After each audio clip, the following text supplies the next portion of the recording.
Juupasee juu ja hyvää päivää Juupajoelta. Päätettiin kuule Aldo-pojan kanssa ottaa tämä YouTuben ihmeellinen maailma käyttöön ja tulla tänne kertoa vähän enemmän meidän talon ja tilan touhuista.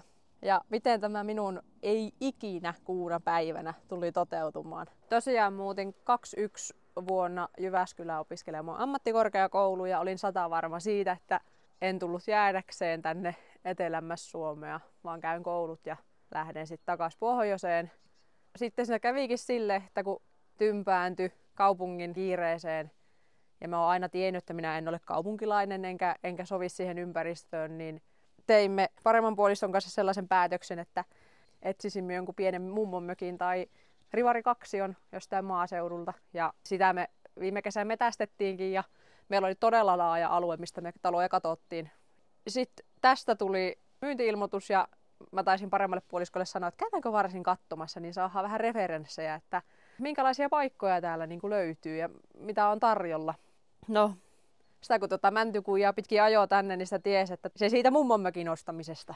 No miksi ihmeessä joku Juupajoki? No, tämähän on todella hyvällä sijainnilla. Juupajoella on todella kauniit maisemat ja ennen kaikkea luonto on todella rikasta täällä.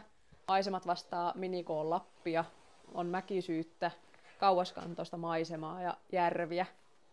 Ja yksi, mikä huomattiin todella nopeasti tästä kunnasta ja tästä pienestä kylästä, että täällä on todella hyvä kyläyhteisö ja apua kyllä saa, kun sitä kehtaa kysyä. Mitä sanoo Tono? Ja onhan tää 1700 asukkaan pieni kunta muutenkin todella kotoisa ja idyllinen. Täältä meidän tilukselta löytyy 154-neliöinen puutalo. Ei ole hirttä. Moni saattaa kuvitella, kun on nähnyt kuvia, että meillä olisi hirsipinnat, mutta ei ole. Ne on ihan lautapinnat. Taustalta löytyy tilan vanhin rakennus, tuo perinnesaunat tuolla. Siellä on myös saunatupa. Ja sitten meiltä löytyy myös vanha navetta, mihin on tehty puuverstas ja varastointitilaa.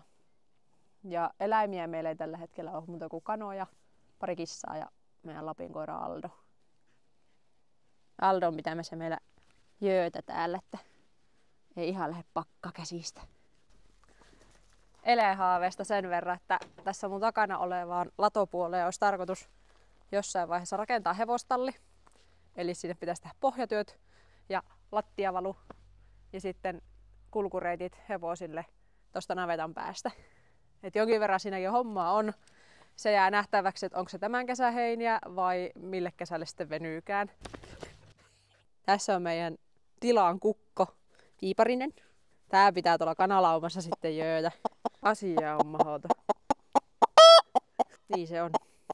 Mä oon ihan samaa mieltä sun kanssa. Sulla on tosi kommenta kanoja siellä.